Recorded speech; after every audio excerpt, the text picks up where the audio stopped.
सो है गाइस, आज तीज का व्रत है तो सोचा कि ब्लॉग वीडियो बना ले रहे हैं। सबको देखती हूँ बनाते हुए तो हम भी सोचे कि चलो बना ले रहे हैं। तो तीज के व्रत में ये फल लगते हैं। वैसे बांस की टोकरी लगती है मगर नहीं मिला था तो हमने यही वाली टोकरी ले ली थी।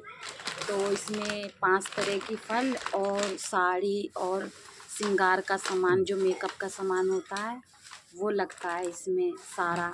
और ये कथा सुनने के बाद पंडित जी को दे देते हैं, मतलब दान कर देते हैं उनको पूजा करने के बाद में। तो अब ये हमारी पूजा की टोकरी तैयार हो गई है। अब हम जा रहे हैं पैर में महावर लगाने।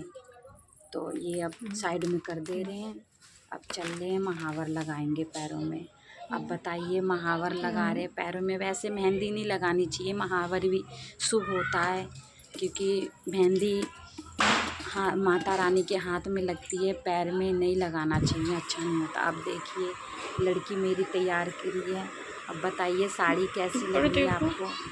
मुझे तो थोड़ा वैसा लग रहा है, साड़ी खड़ा है ना, थोड़ा टाइट टाइप का है तो इसलिए दिक्कत हो रही थी पहनने में। मगर हाँ जैसे भी है लड़की ने पहना दिया। अब जा रहे हैं जिनके घर पे पूजा हो रही है और कथा सुनने जा रहे हैं वहीं पे। अब यहाँ पे आ चुके हैं, पंडित जी भी आ चुके हैं। अब कथा की तैयारी चल रही है। अब यहाँ पे सारा सामान रख दिए हैं पूजा के, और पूजा की अब चल रही है तैयारी। अब बैठ गए हैं सब अपना अपना, यहाँ पे पूजा का सामान रखे, बेल पत्तर है, फूल है और भांग है, सब कुछ यहाँ पे रख दिए हैं पूजा में। और बैठ गए पंडित जी तैयारी करने के लिए। अब यहाँ पे नाक से लेके ऊपर तक, मांग तक सिंदूर लगाने के अच्छा होता है, शुभ माना जाता है। तीज त्योहार करते हैं ना तो हमारे में नाक से लेके मांग तक करा जाता है कि पति की लंबी उम्र के लिए लगाया जाता है ये। और मुझे अच्छा भी लगता है, बहुत अच्छा लगता है। तीज त्योहार पे तो मैं ज़रूर लगाती हूँ, नाक से लेके ऊपर तक, और देखने में भी अच्छा लगता है। और ये हमारा मतलब रिवाज भी है लगाने का। अब यहाँ पे मैं बहू लगेगी उनके लगा रही हूँ, नाक से लेके भी लगा दीजिए, तो उनके लगा रही हूँ। अब देखिए अच्छा लगता है देखने में, और इससे ही चेहरा और खिल जाता है और सुंदर लगता है। अब हम फूल हाथ में लेके बैठे हैं, संकल्प कर रहे हैं पूजा करने के लिए। अब फूल लेके अब पूजा करके फिर अब इसको चढ़ा देंगे आगे, क्योंकि मंदिर थोड़ा आगे था तो इसलिए हम एक दूसरे का हाथ पकड़ के ही पूजा कर रहे थे, क्योंकि बार बार पूजा में फूल चढ़ाने में, फल चढ़ाने में दिक्कत हो रहा था। तो इसलिए पंडित जी बोले एक दूसरे का हाथ पकड़ के ही पूजा कर लो। जब भी एक दूसरे का हाथ पकड़ लेंगे जब भी पूजा हो जाएगा। तो इसलिए हम दीदी का हाथ पकड़ लिए, जो दीदी लगेगी गांव की है, दीदी लगेंगी, उनका हाथ पकड़ रखे, हमसे बड़ी है तो इसलिए हमने उनका ही हाथ पकड़ लिया कि दीदी आप ही जो भी है आप ही पूजा पे रखो, फूल है फल है जो भी है, हम आपका ही हाथ पकड़ ले रहे हैं। अब यहाँ पे कथा शुरू हो गई है।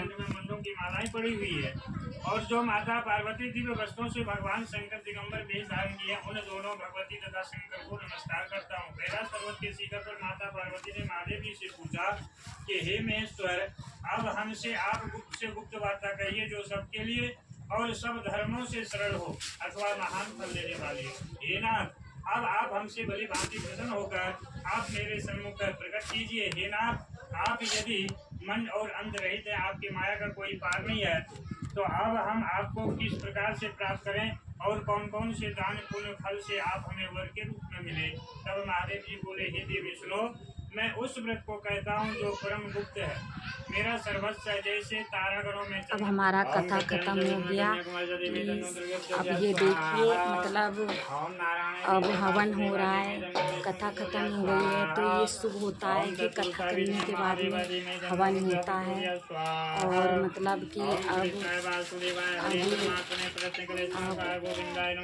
हवन हो गया है, अब हवन हो रहा है, हम तीनों बैठ के हवन कर रहे हैं, पूजा हो हो रही है, पंडित जी अपना मंत्र कर रहे हैं और हम हवन में बैठे हैं, हवन कर रहे हैं। देखिए हवन हो रहा है, पंडित जी अपना मंत्र बोल रहे हैं, हवन हो रहा है और अच्छा लगता है ऐसे बैठ के हवन करते हुए। पूजा हो जाए और हवन करे, पूरा हो जाता है, फिर कथा सुनने का पूरा हो जाता है, तो अच्छा लगता है बहुत ही। मतलब गर्मी तो लग रही थी, हवन हो रहा था, तो अब हम नारियल को जो डालते हैं ना ऊपर से हवन में, वो हम डाले हैं तीनों मिलके। फिर हम इसमें वो डालेंगे घी डालेंगे और शहद डालेंगे इसमें हम। देखिए जो सामग्री बची थी वो हमने लास्ट में डाल दिए। पंडित जी बोले इसे क्या करोगे, रख के इधर उधर, इसमें हमने डाल दिए। ये देखिए घी डाल रहे हैं, घी डाल लें। फिर अब इसके बाद में शहद डालेंगे, क्योंकि ये सब चीज़ डाला जाता है हवन जब होता है तो ये सब चीज़ डालते हैं इसमें। अब ये जो होता है ना, उनका भोग लगा रहे हैं, वो दही और चूड़ा से भोग लगा रहे हैं अग्नि देवता को। दीदी भोग लगा रही है उनको, तो हम उनका हाथ पकड़ रखे हैं कि ताकि हम भी शामिल हो जाएं भोग में।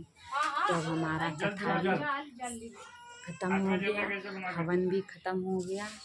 अब हमारे अब हम आरती की तैयारी करने जा रहे हैं। पंडित जी वहाँ थाली तैयार कर रहे हैं, दीदी आरती कर रही है। अब दीदी का हम हाथ पकड़ रखे हैं, अब दीदी का हाथ पकड़ रखे हैं, दीदी आरती कर रही है। अब दीदी आरती कर लेंगी तो अब हम आरती करेंगे।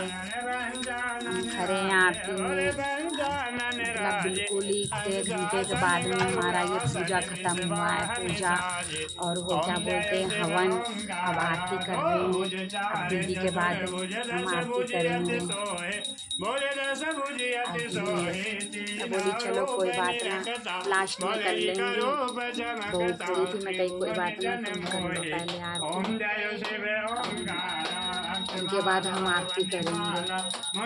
देखिए कितना अच्छा लगता है, मतलब तीज त्योहार में अच्छा लगता है सब साथ में। देखिए पंडित जी भी हंस रहे हैं, पंडित जी भी अपना मंत्र कर रहे हैं और हंस भी रहे हैं। अब देखिए हम आरती कर रहे हैं शंकर पार्वती जी। हमारा ब्लॉग यहीं ख़त्म।